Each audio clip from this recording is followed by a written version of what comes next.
6. The young man's time with the infant and the Rose Princess's Calamity. As the Amar Night Festival approached, the whole of Cruz grew awash in a bustling and restless atmosphere. It was the foremost celebration for the town. Every shop was working hard to prepare themselves to target the travelers visiting for the festival. The number of adventurers visiting to guard the merchants coming for the festivities grew too, so the dancing ocelot was even busier than normal. "Sis. Big sis Latina. What is it, Theo?" "Let's play," the young Theodore said in the backyard of the ocelot, but Latina made a slightly troubled face. Currently, she held a mountain of the sheets used in the ocelot in her arms. Doing the laundry was hard work. She couldn't even use a magical device to simplify the task. As a result, while they could wash clothing and the like themselves, bigger items like these were entrusted to a place that specialized in such work. At the moment, Latina was on her way to drop them off. "Sorry, Theo. I can't right now." She was holding enough that she felt like she'd drop it all if she lost her focus. Kenneth normally handled this job, as it was so much that Rita couldn't possibly carry it. Latina could use magic to reduce the weight though, so she could carry more than her thin arms could normally handle. "Let's play." "Sorry, just let me drop off this laundry, and then we can play." "Just wait a little longer." Theo puffed up his cheeks as Latina repeated herself. Theo's puffed up cheeks are so cute. While Latina was troubled by the toddler's smooth, squishy puffed up cheeks, she couldn't help but smile. She didn't realize that that mannerism of his was the result of him mimicking his beloved big sister. "No, let's play." The toddler wasn't that reasonable, so he threw a tantrum and clung to Latina's apron. "Theo, watch you." The moment she shouted that out in a panic, her load suddenly grew lighter. "Let go." Theo didn't stop his struggling and writhing regardless, so Vint grabbed the scruff of the toddler's neck with his mouth. Because he was so used to dealing with Theo, Vint managed to choose the perfect spot so as not to strangle or harm him. "Vint." Vint wagged his tail, indicating that he was saying, "Hurry up and go." Latina looked relieved and called out to Theo once more, saying, "Sorry, Theo. We'll play when I get back, alright?" "No," Theo complained, his gaze fixated on her hair as Latina picked the laundry back up and left. Vint put Theo back on the ground when Latina was fully out of view. He dropped the toddler rather roughly, but Theo didn't start crying. "Sis."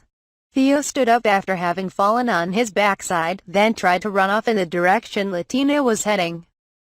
Vint smoothly obstructed his path. "Vit, you're in the way." "Woof." When Theo tried to cut around, Vint blocked him with his body once again. Even when Theo puffed up his cheeks, Vint didn't relax his guard at all. From the soaring wolf's point of view, what mattered most was whether or not Latina was being disadvantaged. The reason he watched after Theo was because he knew how fond Latina was of the toddler. If anything happened to this tiny human child, Latina would be sad. That needed to be avoided. That was why he couldn't let Theo interfere with Latina when she had her hands full, nor could he let anything happen to the boy while she was gone. HMPH, Theo groaned in displeasure, but he still didn't cry. The toddler looked more like his mother than his father. His hair was soft and fluffy, as was characteristic of toddlers, and was black, which strengthened the resemblance. However, when it came to his personality, it was hard to say who he took after. Both of his parents were strong-willed. Rita naturally thought Kenneth was an outstanding man, and so did the influential adventurers who visited the ocelot. Behind his friendly demeanor, he was quite tough. Having inherited all sorts of things from such parents, such a minor issue wasn't enough to make him break down in tears. He charged at Vint. The beast dodged agilely, then knocked the now unbalanced toddler over with a tap of his front paw. Sure enough, he teared up a bit. Feeling a paw on his back only annoyed him further. Vint didn't like it when Theo asked to touch him, but he was fine pushing his paw onto the toddler. When Theo went to stand up again, Vint didn't try to stop him. Theo went to challenge Vint again, but his opponent clearly had the upper hand. The two playing always involved Theo tumbling over again and again and ending up covered in dirt. By the time Dale showed up in the backyard, Theo had already forgotten his initial goal and was now focused on going up against Vint. Thanks to the night festival, the number of adventurers and crews now exceeded how many jobs were available. That was a problem during this time every year. As a result, adventurers of a certain skill level restrained themselves from taking anything but the most difficult of jobs, leaving work for those who were lacking in experience and funds. This unwritten rule was a form of cooperation between the adventurers. At the same time, acting greedy for work around now would only serve to severely harm one's own reputation. Having so much free time right now was proof of one's abilities. Dale was spending his excess time off at the Ocelot. Over these past years, whenever Dale was free, he'd spent as much time together with Latina as he could. As a result, he didn't have any true free time. This year, however, Latina was pressed for time due to work, and on top of that, she was using her breaks to study magic. She was just too busy to make time for Dale right now. Even though he knew he should feel glad to see her growing up, he still felt like crying from time to time. And so, Dale sought out the toddler and the pup in order to kill some time. "What are you two doing?" "Woof, Dale." Theo called Latina sis, but for some reason, he just called Dale by his first name. It felt irrational to him. He just couldn't understand it. "Have you been playing with Vint?" "I'm gonna beat V." "That may still be a bit of a tall task for you, Theo." Woof. He was still just a cub, but Vint was a mythical beast, and mythical beasts were even stronger than magical beasts. He wasn't the sort of opponent a toddler could defeat. Apparently, that was the source of the self-satisfied look on Vint's face. "I can do it. It'll be tough." Even so, Theo kept insisting, so Dale shrugged his shoulders a bit and then picked up a stick lying on the ground. After giving it a test swing, he looked over at Vint. "Are you ready, Vint?" Woof. The instant after that bark, Vint leapt at Dale. Dale nimbly and easily dodged, only for Vint to pounce at him once more immediately after landing. Twisting his upper body the minimum amount necessary, Dale avoided the attack once more and then swung his stick. Vint ducked down to the ground, and Dale's attack missed him. Theo watched this frantic offense and defense intently with his mouth wide open. Vint was still just a cub. He was no match for Dale on his own, as the difference in ability between them was just too great. That was precisely what made him the perfect opponent to offer Vint some challenging play. "Is V stronger than Dale? Is that how it looks to you, Theo?" Dale occasionally stopped Vint's blows with his left hand, whereas Dale's stick didn't even graze Vint. From Theo's point of view, Vint may have appeared to be the dominant one. However, that was because both of them were just playing, with neither displaying their full strength. If they were to do so and got fired up, then one of them would probably get injured. They obviously wouldn't hurt one another badly enough to endanger their lives, though, and there was always healing magic. That wasn't where their worries lie. If one of them got injured, Latina would find out, and they'd probably get scolded. They'd have to sit up straight next to one another as Latina lectured them with her hands on her hips. That much would be fine. Well, not fine, but they could deal with it. The real issue is that when she was angry, Latina may not talk to them for a while. That absolutely had to be avoided. He played with Vint for a while, but Dale knew that while Vint was a very sensible animal, they couldn't keep going for too long. It was important to end things before Vint started getting too worked up. Dale then looked over at Theo. The boy had picked up a thin stick and was swinging it around, mimicking him. "Theo, make sure you don't swing sticks at people. That's bad. If you hit them, it'll hurt. You shouldn't do something to others that you wouldn't want done to you," Dale warned. "When you're a bit older, I'll teach you how to use a sword," Dale said, wondering absent-mindedly all the while if that should be Kenneth's role. Still, he got the feeling that it might be too difficult for a toddler to start off learning the basics with a battle axe. It wasn't as if Kenneth never used a sword, but Dale couldn't picture him using anything but a battle axe. Just trying to imagine it felt wrong. It seemed that impressions really were a powerful thing. As Dale gazed off into the distance thinking such things, the toddler had the stick knocked out of his hand with the cub's tail, then was knocked over once more. The next day, Dale kept Theo company. Dale walked through town with the toddler under his arm, his limbs flailing about as he screamed. It wouldn't be strange at all for the town guard to be called on him at any moment. But the surprised passers-by decided from the man's composed posture and what the boy was wailing about that this wasn't something to report, and their expressions grew full of understanding. "I want Sis, not you, Dale. Sorry, but I'm all you've got. I want to go with Sis. Latina's busy with work." Woof. No. Dale was heading for the park in the center of Cruz with the cub by his side. Theo was generally in a bad mood lately because Latina was so busy. He wanted his beloved big sister to pay more attention to him, but she said she couldn't play with him because the shop was packed. On top of that, she was also studying and talking to customers. It wasn't fair that she wouldn't play with him. If she had time to talk with customers, then she should be able to play with him, right? That's what Theo thought. Playing with Vint was fun, but Theo wanted his beloved big sister to dote on him more. They arrived at the park, where a great number of townsfolk were spending their free time again today. Vint wagged his tail when he saw the wide-open space. "Vint, don't use magic. And don't go digging around randomly. Woof. I'll be reporting back to Latina later." Woof. It was a favorable response. He got the feeling that Vint was still making light of his words, but it'd be his loss if he let that bug him. Vint only listened to Latina's orders. She may not have intended to give him orders, but Vint would always obey her requests, so it was essentially the same thing as a result. However, Vint did have some respect for Dale and Kenneth in his own way.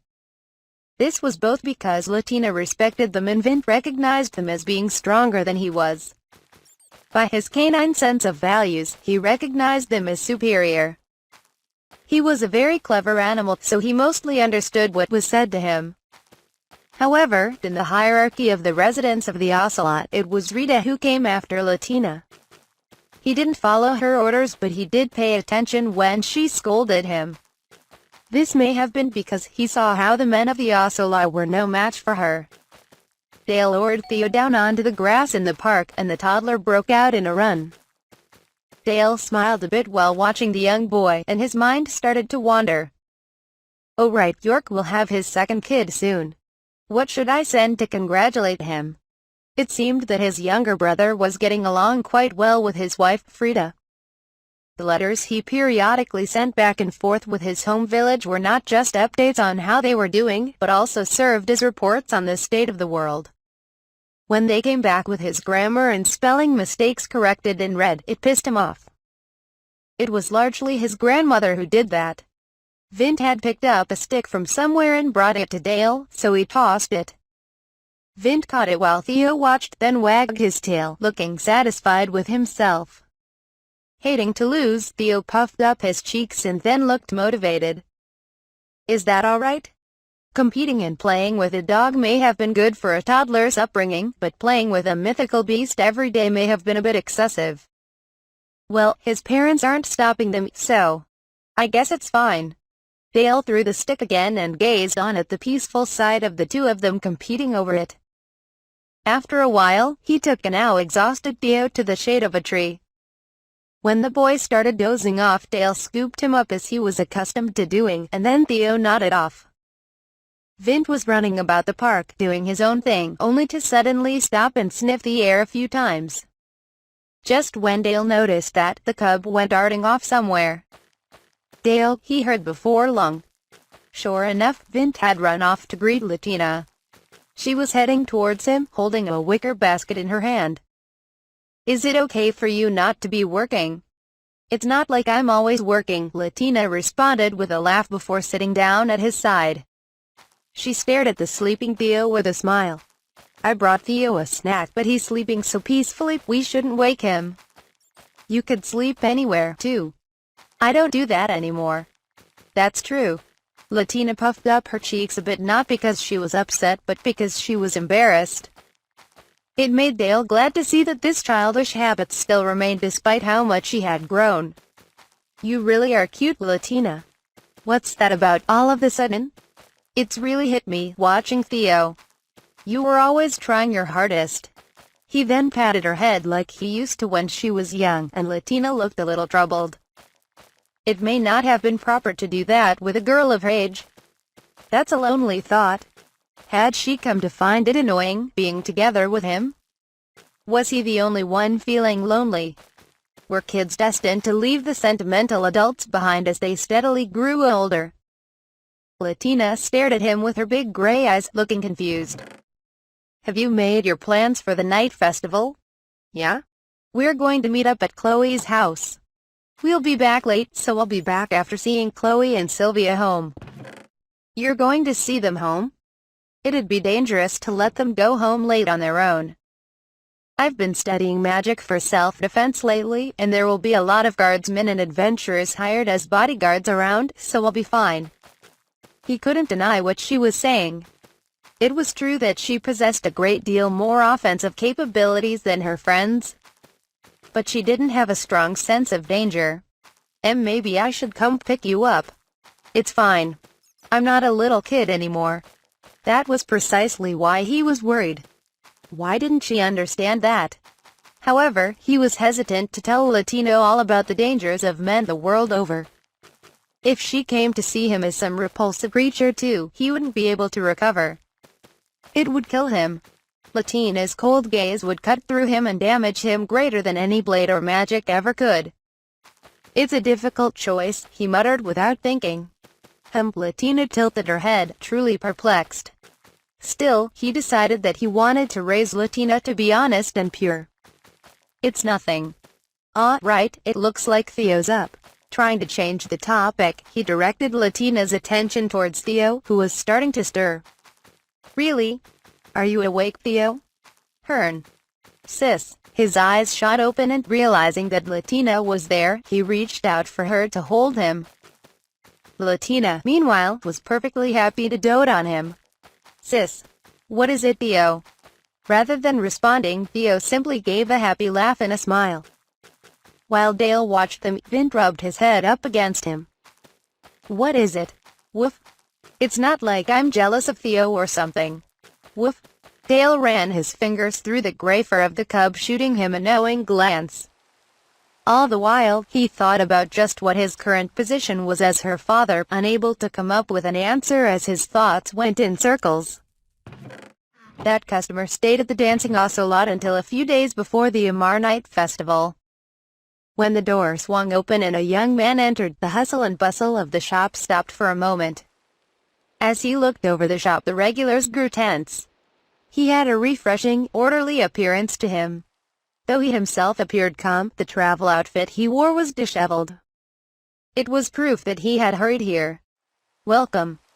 The regulars were on edge because they realized this unfamiliar young man was quite skilled, but the shop's adorable signature waitress greeted him as always, totally unfazed. After a quick jog over to him, she approached with a smile and said, "This is your first time here, right? Have you been to cruise before?" "No." That smile of Latina's froze when she heard what he had to say next. His ice blue eyes opened a little wider in surprise, and he muttered, "So you're the fairy princess Dale mentioned, huh?" Latina turned with her stiff smile toward Rita, who was holding back her laughter with a poker face. "Rita, it's all right if I get mad at Dale, isn't it?" "Go for it. To your heart's content," Rita responded with a nice smile on her face and a thumbs up, and all the regulars watching added a cheer. It was a sort of entertainment to see someone else get chewed out, as long as no harm came to you yourself. There was an impatient feeling in the air, and no one was able to say anything as they saw her heading into the kitchen, where the stairs to her and Dale's room were. Her footsteps sounded rougher than usual. The young man was left behind, not understanding what was going on.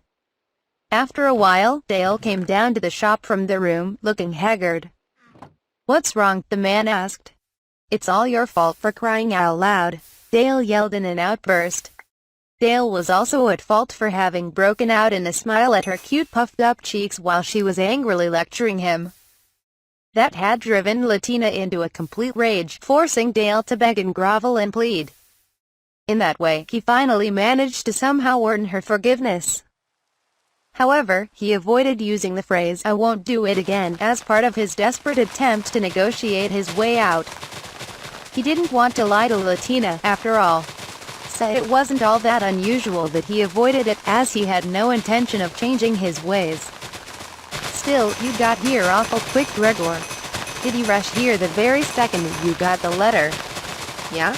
I can move relatively freely when it's just me, after all." Gregor had sat down in a corner of the ocelot, where he had calmly waited for Dale without paying any attention to the gazes of the people around him. The aura about Gregor was that of a warrior. It was no surprise that the regulars rudely gazed at him with great interest. In addition to his obvious good breeding for an adventurer, Gregor was also a skilled enough swordsman to catch the interest of such elites. He also realized that the regulars of this shop were quite skilled themselves. Internally, he was full of admiration. Even in the capital, you wouldn't run across such talented folks very often. He once more realized that Cruz was one of the greatest towns in this nation thanks to its ability to attract travelers and adventurers. "Is Rose all right?" "She's in a room on the second floor right now. I heard the rough details, but was she really kidnapped? Her carriage heading from her territory to the capital was attacked. The Cornelius family isn't all that wealthy, so she only had a suitable number of guards and servants with her. Apparently, the attackers had investigated Rose's personality. They took the people around her hostage first." He hadn't thought the Rose Princess would let herself get kidnapped so easily, but that explained it. The Cornelius family was a Viscount household, making them of a lower status compared to the Eldstedt ducal household to which Gregor belonged. However, the two still interacted because their territories were adjacent and because the Eldstedt family was the main client for the unique products of the land the Cornelius family held. That's how the two families were connected. With the birth of Rose, who had a mana trait and unusually strong divine protection, that bond had only grown stronger. As they were one of her backers, Rose received the patronage of the ducal family. This was also essential for Duke Eldstedt. It was important to not hand over the influential card of a beautiful woman with strong divine protection to a political enemy, and to instead keep her where his influence could reach.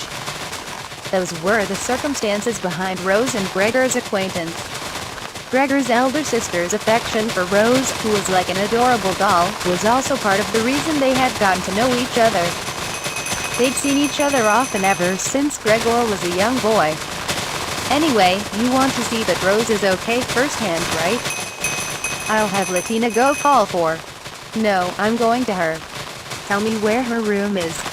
Dale stopped cold for a second, at a loss for words. No. No, no, no. That'd be bad, right? Think about Rose's reputation. It'd be a problem, even if you don't do anything. The young princess meeting a man in a locked room. If that fact got out, it would be more than enough to turn into a scandal. If it also became known that the man was part of Duke Eldstedt's family, then it would become an even bigger story. As long as you don't say anything, then Rose's honor won't be harmed, right? There wasn't even the slightest hint that he was joking in the gaze of his cold, ice-blue eyes, which implicitly threatened that he'd cut Dale down if he said anything he shouldn't. As sweat ran down his back, Dale thought, "You're always coldly criticizing me, calling me a doting idiot for putting Latina above everything else, but you don't have room to talk, do you?" He continued on, saying to his friend, Rose's room is on the second floor, right at the top of the stairs, but you don't need me to accompany you, right? Yeah? With that single gaze from Gregor, Dale had immediately decided on his course of action. Dale was crestfallen, and his shoulders dropped as he watched Gregor climb the stairs to the second floor. Worried about him, Latina brought him a glass of water. She had just been angry with him, but her kindness won out in the end. "Dale, is everything all right?" "Yeah, it'll probably be fine, right?" They were both worried about someone different, but paying no heed to such details, Dale unusually muttered a prayer to the gods. Just from hearing the knock on the door, Rose sensed who it was on the other side. The surprise almost caused her to drop the borrowed book she was holding. He likely didn't realize it himself, but Gregor had hesitated for just a moment. Ever since they were young, he always looked forward to seeing her, leading to this now familiar habit. Rose. The moment she heard his voice, Rose sprang towards the door. It should have been simple enough to unlock it, but her anxious heart caused her hand to shake. "Sir Gregor." Her voice trembled as she opened the door and saw him standing there. "I'm glad to find you well, Rose." No clear emotion showed on Gregor's face, but there was a gentle, relieved tone to his voice. "Sir Gregor," Rose cried, throwing herself into Gregor's arms. "Sir Gregor, I'm glad you're all right." While embracing Rose with her thin, trembling shoulders and her tear-filled eyes, Gregor quietly closed the door with his free hand. To Rose, Dale was ultimately just an acquaintance. No matter how frightened and hurt and haggard she may have been from being kidnapped and encountering the second demon lord who was fear incarnate, she didn't let any of that show to Dale. That was proof of just how prideful and stout-hearted she was, but she most certainly wasn't all right. With Gregor, whom she was close to and had trusted ever since they were young, before her, everything she had been burying deep inside came bursting forth. She couldn't speak, she simply clung to Gregor and wept. Gregor knew Rose very well. He knew that she had been unable to cry and had held everything inside up until now. That was why he had insisted on visiting her room by himself.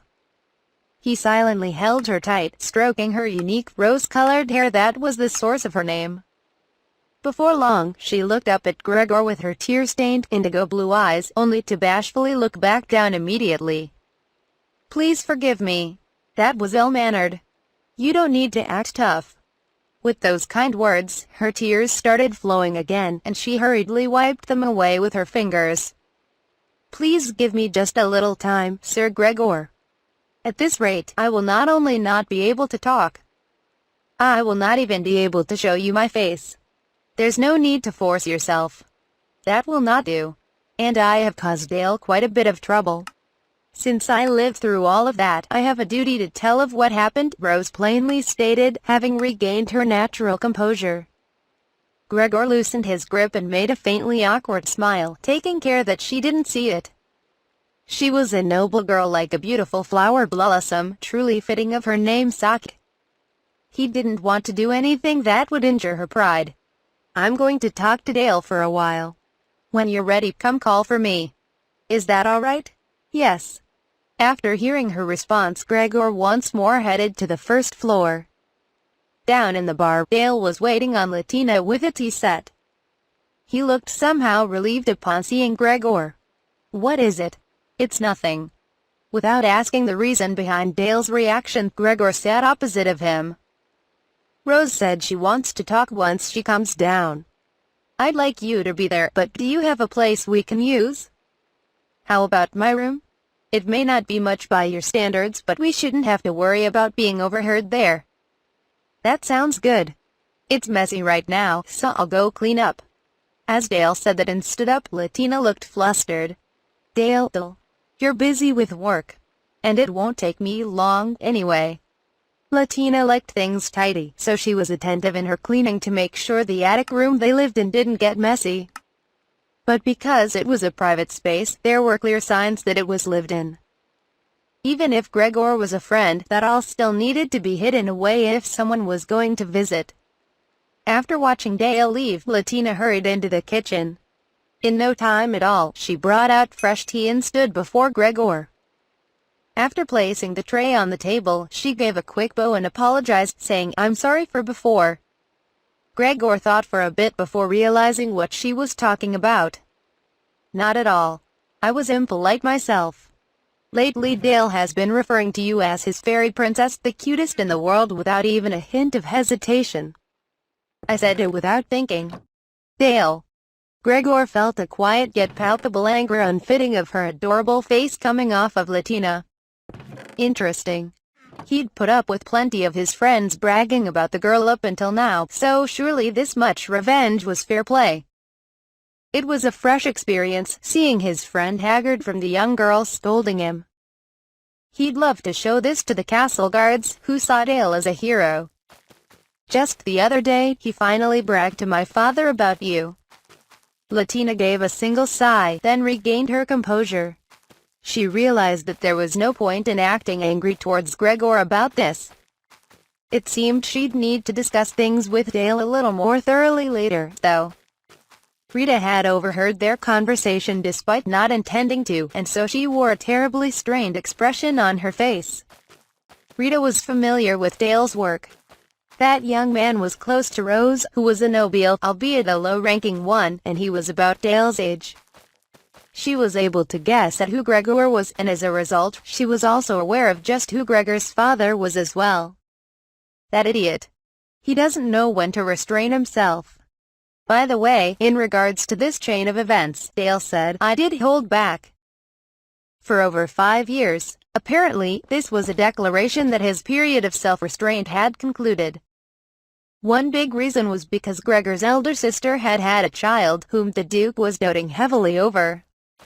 That said, nobody else was concerned about that. I've heard a lot about you from Dale. He says you're his most trusted comrade in arms. Nice to meet you. I'm Latina. Sorry for the late introduction. I'm Gregor Nakiri. That's an unusual last name. It's from an eastern frontier nation. Gregor wasn't giving her an alias. Rather, he knew that the influence held by the eldest name was too great, so he used his mother's family name when out and about. Latina smiled as she thought on the word, which had a different sound to it that she wasn't familiar with.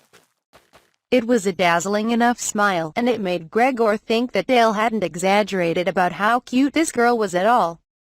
Still, I'm surprised. Huh? Latina stopped pouring the clear tea, which she had carefully timed the brewing of, and tilted her head. Gregor made a bit of an awkward smile upon seeing that. From what Dale had told me about you, I got the impression that you were a little kid. I see. Thinking about it, it's been several years since he first told me about you. Of course you've grown up. Dale still thinks of me as a little kid he can't take his eyes off though. As this was her first time meeting Gregor, Latina wore a more composed and proper expression than usual. As a result, she had a more mature air to her than her age would suggest. She'd always been sharp, so she definitely understood how to act appropriately for the situation. But when she let her guard down, her natural childish appearance would pop up. Since it was Gregor's first time meeting her, though, and he didn't know Latina that well, she gave the impression of a more mature, composed, and polite girl than what he had expected. The teacup that Latina offered with a practiced motion was plain and simple, but the scent wafting off it wasn't half bad. As he sipped the tea, even Gregor was satisfied enough that he found it hard to believe it was being offered in a pub in the rough part of town. It of course was no match for what was served in the Duke's home, but the taste was a testament to the careful scrutiny of the shop's owner. Gregor thought he must be quite a skilled chef. And he thought the same of the girl before him now. From the way she handled the tea set, he could tell that she knew her manners full well. Her beauty was out of place in a dingy pub like this. He didn't want to accept it, but he now understood what had made his friend become so fawning and pathetic. Even if she were placed amongst the noble young ladies of the capital, she'd still stand out. Her brilliant, glamorous platinum hair would steal the gazes of those around her more than any gemstone or golden jewelry. In addition to her beautiful looks, she had the air of a wildflower, with a gentle warmth to her that soothed the heart. It would be a great relief if there were anyone like her in the plot-infested imperial court. Now that I think on it, he's always saying that. Dale said things like, I don't have enough Latina to soothe me. Let me go back. I need to return to my Latina even a moment sooner. And despite trying to forget it, Gregor also couldn't help but remember the deplorable appearance of Dale at his worst when he'd been muttering his daughter's name while sharpening his blade. It was all the more deplorable that that state actually made his friend work more effectively. It wasn't as if he normally slacked at all, but when he reached his worst, he gave everything he had to get back even a little bit sooner. To start with, even from the point of view of Gregor, who was part of the Eldstedt family, known for producing highly skilled individuals, Dale was worthy of high praise. Even aside from his rare ability that made him a hero, he was a master at both offensive and defensive magic, excelled with both a sword and a bow, and was skilled at adapting to any unusual situation in battle, making him someone worthy of praise even in a country like Lauband, which fostered both physical and magical combat skills. Some nobles scorned him at first for his birth, deriding him as a country bumpkin. However, Dale wiped away their sneers with his accomplishments and perfect decorum. He utterly defeated those scorning nobles on the stage of high society by carefully polishing his conduct with their younger counterparts. That of course earned him some resentment, but that was overwhelmed by the applause of the other nobles. Those who could only take pride in their lineage couldn't hope to measure up to Dale's skills. And since he hated to lose, he wasn't content to rest on his laurels and rely on his skills alone. That was precisely why Gregor found his friend's eccentricities so regrettable. But ever since he started living together with his adopted daughter, Dale seemed much less emotionally up against the wall. As long as he wasn't having a fit, there was now a relaxed dignity to him. The Duke's evaluation of him had also risen over the years, and now there were none in the castle who didn't know of the deep trust he had in Dale Recce. Gregor couldn't say that it was all bad. "Do you know about Dale's work?"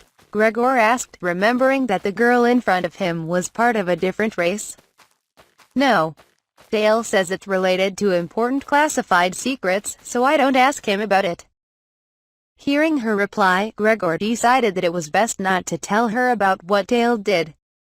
It was no secret that Dale had a contract with the Duke and served to eliminate demon lords and their subordinates. However, since Gregor's friend had decided not to tell the girl, he needed to respect that. After all, his work involved slaughtering members of her race. It was then that Dale showed up again, interrupting their conversation. "Sorry for the wait, Gregor. It's a bit cramped, but my room is this way," Dale said, pointing towards the kitchen. "You didn't do anything impolite, right, Latina?" Dale said, his words perfectly fitting for a parent. Without his facial expression shifting even a bit, Gregor retorted, "What if she said she did? I would have figured you did something you shouldn't have." "That's what I assumed." Gregor had expected such a response. After that exchange with his friend, Dale turned towards Latina. "Latina, could you call for Rose?" "Right. Should I carry some tea up after that? If everyone's going to be talking, that'd be good, right? Could you wait for that?" "Yeah, this may take some time." "Thanks, we'll take you up on that offer. Leave it to me." Hearing that exchange, Gregor realized that the two really did have a harmonious relationship. He didn't even realize it when he broke out in a smile, but Dale did.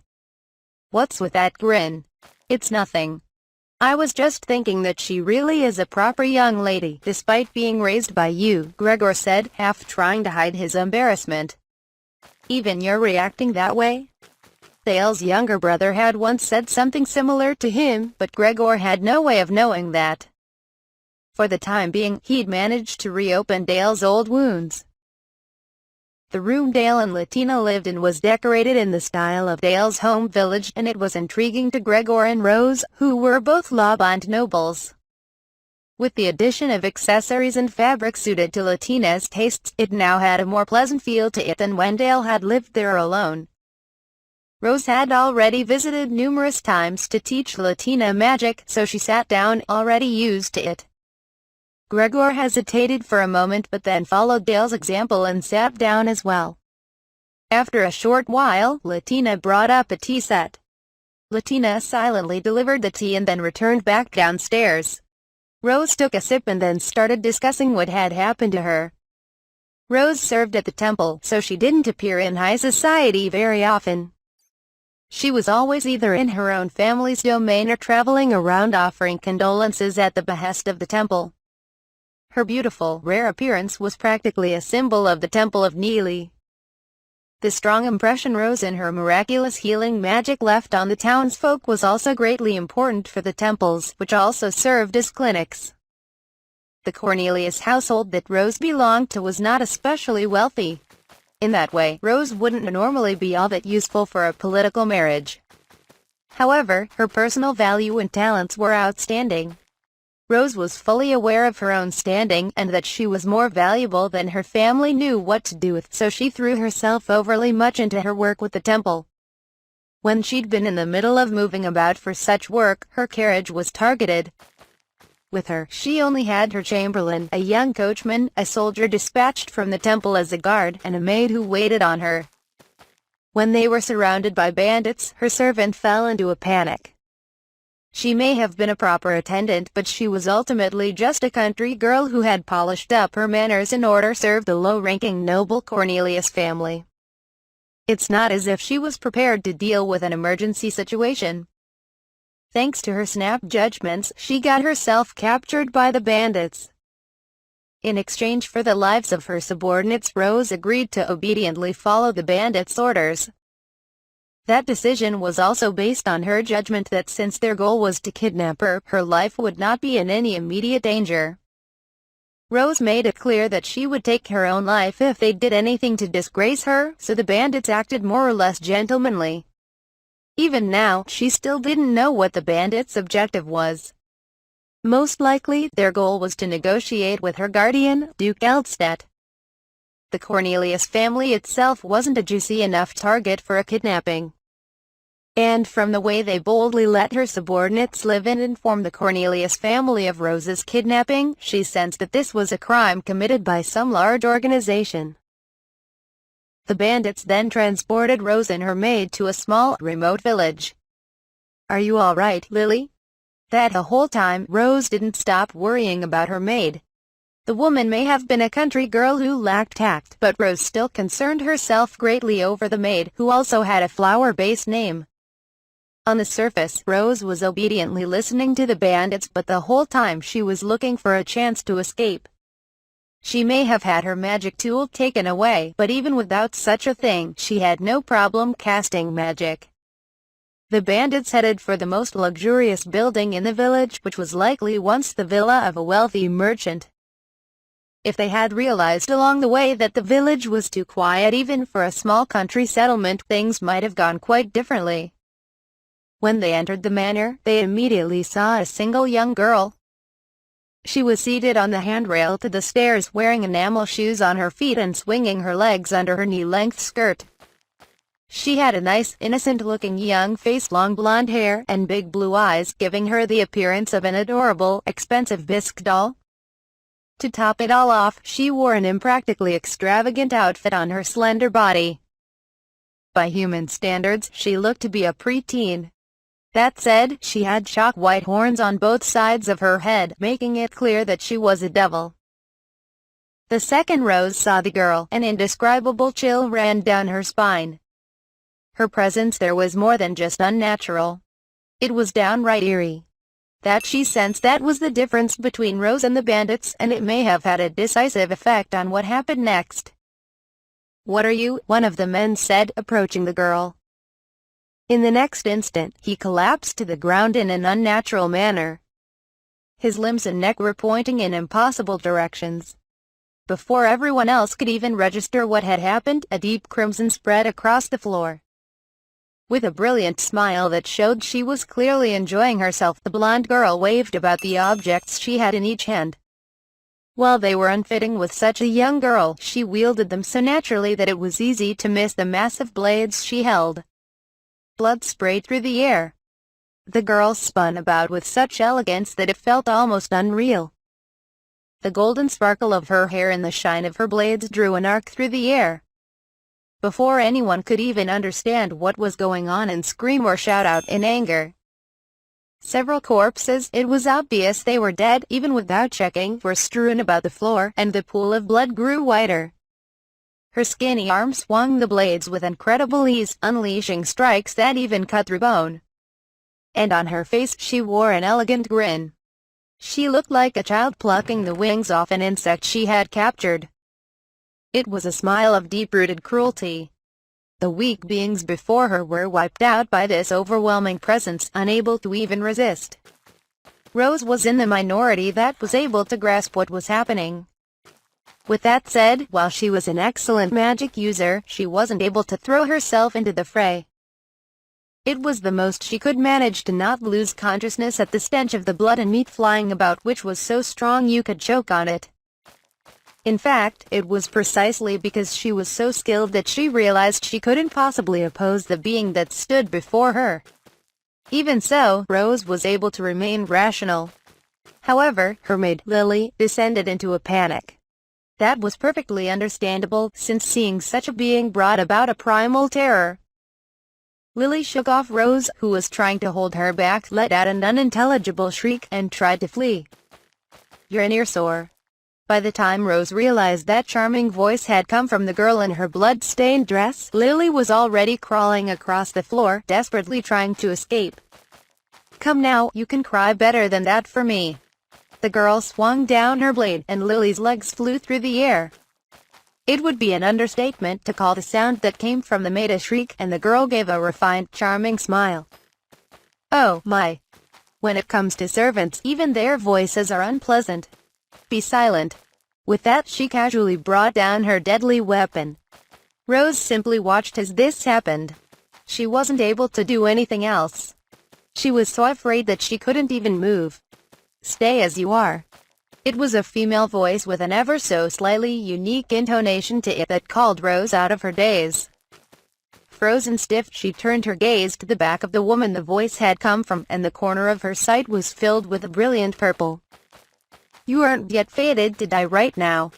For the time being, stay quiet and bear it." Even if she weren't in such a situation, the woman's voice would have brought Rose comfort. It had a gentle quality to it, of the sort that would calm down whoever heard it. Rose moved her head slowly to check and found that she was a young devil woman. Her long, straight hair was a brilliant purple, and her horns were a dazzling gold. There wasn't a hint of emotion showing on her beautiful face. There was a strange string of characters clearly tattooed on her slim, white neck, like some sort of code.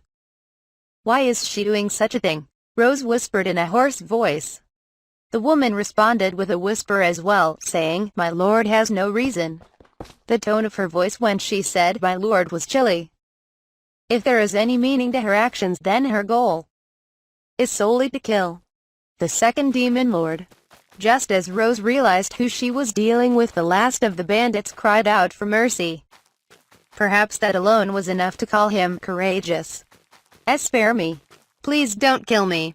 The demon lord in the shape of a young girl wore a compassionate smile in response to the plea she would never possibly consider truly granting. "Oh, my. Shall I let you live then?" She looked to be enjoying herself greatly. She brought down her weapons. "Don't worry. I know just what to do so you won't die." She slashed again and again. Even if it was muffled by the man's screams, Rose heard the girl's clear, high-pitched singing. Rose went even paler when she realized what the song was. Healing magic. It was highly precise too. The second demon lord was slicing the man up while casting healing magic. She was healing him, taking care that he wouldn't die, not allowing him to die. This cruel game continued on until the man, his voice full of despair, begged, "Please kill me." If the violet-haired woman wasn't standing behind Rose as if to support her, she may not have been able to hold herself together. It may not have lasted all that long, but it certainly didn't feel that way. Once everyone else was a corpse, the adorable girl awash in fresh blood looked at Rose. Her blue eyes looked quite eerie, as they didn't have even a hint of guilt to them. Rose shivered in response to being looked at, but thanks to her natural pride, she undauntedly coped with the gaze of the monster before her. The second demon lord said with curiosity while looking at Rose. She tilted her head and casually approached. "Oh, my, what a pretty color. They're almost like lapis lazuli," she said, almost sounding jealous as she gazed at Rose's eyes. The look on her face was entirely innocent, despite the fact that she was the one who had created this horrid spectacle. That fact itself was repulsively twisted. "My lord, this person's hair is also a magical trait." "Oh, my, what color is it? Let me see."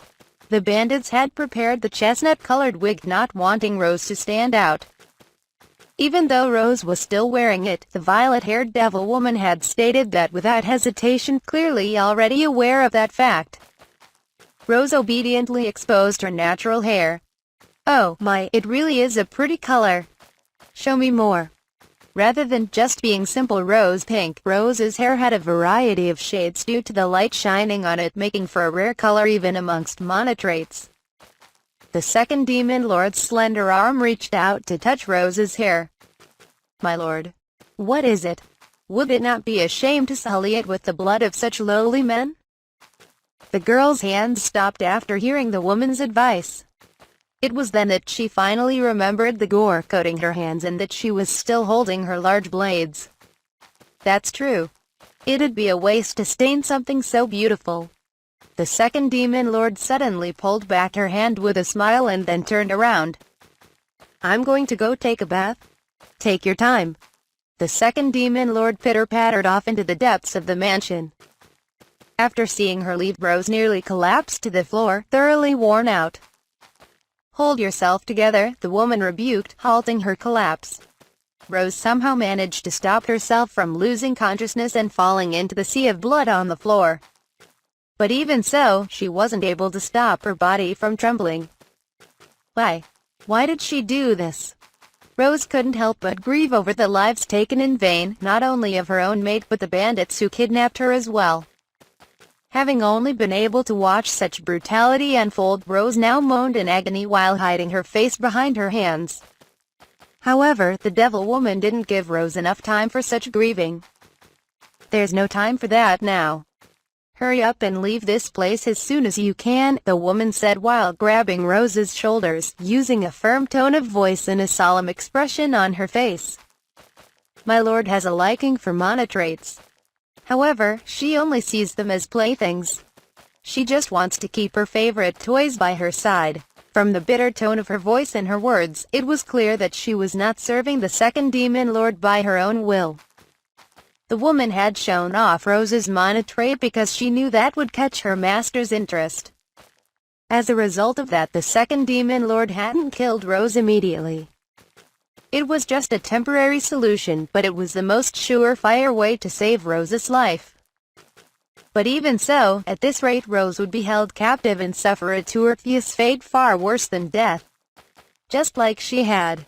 It is not yet your time to die, so keep on struggling. If you do, you should be able to escape. Rose was a high-ranking priestess, so she could tell that the devil woman before her had incredibly strong divine protection. It was enough that it felt strong even to an unusually powerful priestess like Rose. Rose sensed that the woman was equal to her in that regard, or perhaps even stronger. "Are you a priestess of Benofsage?" The power granted by the divine protection of Benofsage was premonitions. Rose had sensed something out of place from the woman's phrasing, so she asked to make sure. In response, the woman silently nodded her head. "But if I run away, what will happen to you?" Realizing from Rose's tone that she was concerned about her, the woman smiled just a bit. "I cannot escape from my lord. These restraints are proof of that." The woman touched the characters tattooed on her neck as she said that. "This is a name engraved by a demon lord into her servant. It is proof that I am granted her power, and also controlled by it. To become a demon serving a demon lord means yielding life and death power over yourself to your lord. Then even more so. If it becomes known that you let me escape, what fate will await you?" In response to Rose's sorrowful voice, the woman responded, sounding as if she were gently correcting an unreasonable child. "You saw what happened before, yes? My lord will not murder me until I beg for it. I have such an agreement with my lord." And she then added just a bit more. "Also, things are always that way for me. My lord has always looked forward to the time she'll get me to make that request." Hearing that horribly abnormal statement, Rose only grew paler, but the woman gently pushed her on the back so she'd take a single step forward. Why does the second demon lord do such terrible things? Even if she is the second demon lord, how can such a young girl do such horrible, awful things? The woman negated Rose's anguish and bewilderment-filled questions in a clear voice. It is not that she can do such things because she's a demon lord. Rather, she was able to become a demon lord because she had such a disposition. I don't think you'll be able to understand her. She did not bring about death and slaughter because she was the second demon lord. Rather, she needed such preferences to start with in order to be able to become the second demon lord. That's what the woman was saying. Demon lords appeared from within the devil race. However, they were not born as demon lords possessing such massive power from the very start. Instead, those who were qualified amongst the devils became demon lords. One with the qualities of a king became the first demon lord. One who desired the power to wage wars and cause strife became the seventh demon lord, and one who wished to overcome all fear of illness became the fourth demon lord. Rose could never hope to understand the reason this girl could enjoy slaughter with a smile, reveling in the anguished cries of the dying. Their values were too different down to their very cores. With an ever so slight smile, the woman gave Rose another push. While Rose wished that she could have even a hint of the strength of this woman, who could smile even under these circumstances, she started moving as if some curse causing her legs to freeze up had suddenly been lifted. She wanted to give her maid a proper burial, but she knew that she couldn't possibly hope for such a thing now. While giving thanks in the depths of her heart, she headed for the exit to the manor. After that, she left that place without ever turning back. Having finished her tale, Rose drooped her slender shoulders, completely drained of energy. Just as she'd said, I was able to make it out of that place alive. Along the way, as I passed through the village, I didn't sense anyone. Most likely. She paused for a moment, then continued. After I report to Father, it will be necessary to head there to confirm. We'll need to hurry and assemble a party, Gregor muttered in a gloomy voice in response to Rose's story. He turned to Dale. I'd like you to be a part of it. Right, Dale briefly responded. Rose had headed to Cruz and sought out Dale in particular because she was terrified of the second demon lord. She had heard from Gregor that Dale had the rare abilities required to be called a hero. It was said that heroes were the only ones able to overcome a demon lord. Rose had sought the presence of a hero to calm her overwhelming terror of the demon lord which had seeped into the depths of her heart. As a result, thanks to being protected by such a hero, as well as her contact with Latina, who was a genius when it came to calming those around her, Rose had been able to regain her composure. Dale hadn't realized because he didn't know her too well, but when Rose first arrived at the Dancing Ocelot, she was not her usual self. She had just been holding herself together by trying to act brave. To Rose, as she was now, just hearing Dale and Gregor discuss their plan for what to do next was as calming as a lullaby. For the time being, Rose would be under the protection of the Eldestad family until it was clear who was behind the incident. She'd head to the capital with Gregor and then stay at the Duke's estate. It was the manor of a household second only to the royal family in its authority. It was far more securely guarded than the estate of Rose's family, so she'd be safer there. Rose gently closed her eyes. As she felt the warmth of Gregor by her side and heard his gentle voice, she at last felt relief in the depths of her heart, knowing that she had truly survived the incident. This occurred a short while after Rose escaped the manor. Having washed herself off and put on a new dress, the second demon lord looked about her surroundings and then looked disappointed, not seeing Rose anywhere. However, that was only for a moment. Her young appearance was because she was that age when she had become a demon lord. Her values had grown distorted since that time. And over her many long years as an absolute presence, she'd come to find things not going her way as a spice of life to help distract her from her boredom. That was also the reason she had a fondness for the customs of humans and had learned their language. She found the culture of the race she'd been born into, wherein those with long lifespans strove to maintain the status quo, terribly boring. Oh my! You let her escape, didn't you? There was a palpable enjoyment in the girl's high-pitched voice. She was so beautiful and adorable, but it seems she was also strong-willed. That makes it all the more a shame that she got away. As she let out a high-pitched laugh, she also entangled her fingers in the violet hair of the woman before her. It was incredibly rare for someone to not only not faint from seeing such a terrible sight but even defy her by running away. And so, the second demon lord wore a bit of regret on her face, realizing she was also at fault for having underestimated Rose. "You really are awful," she said with a sweet voice like one would use when talking to her lover, looking down at the woman on her knees before her. Even with a knife pierced through her abdomen, this favorite toy of hers didn't even let out a single scream. As a demon serving the second demon lord, the woman was built far tougher than a normal devil, so she wouldn't die from such a wound. Rather, she was unable to die. "If you just beg for death, then I'll put you out of your misery. You want to be set free, don't you?" While the woman coughed up clumps of blood between painful breaths, she stared back at the second demon lord with a gaze imbued with her strong will. "You won't alter our contract, will you?" "I will not. Games are no fun if you don't play by the rules. Then it's pointless to ask. I will never give in." While staring straight into the second demon lord's blue eyes, the woman gave a daring smile. "As long as I'm alive, you won't lay a hand on my daughter. As long as that contract exists, I will never yield." Seeing the woman's continued strength for the one she wished to protect, the demon lord in the shape of a little girl smiled from the depths of her heart and raised her red-stained weapon overhead. The second demon lord started amusing herself with her favorite toy once more.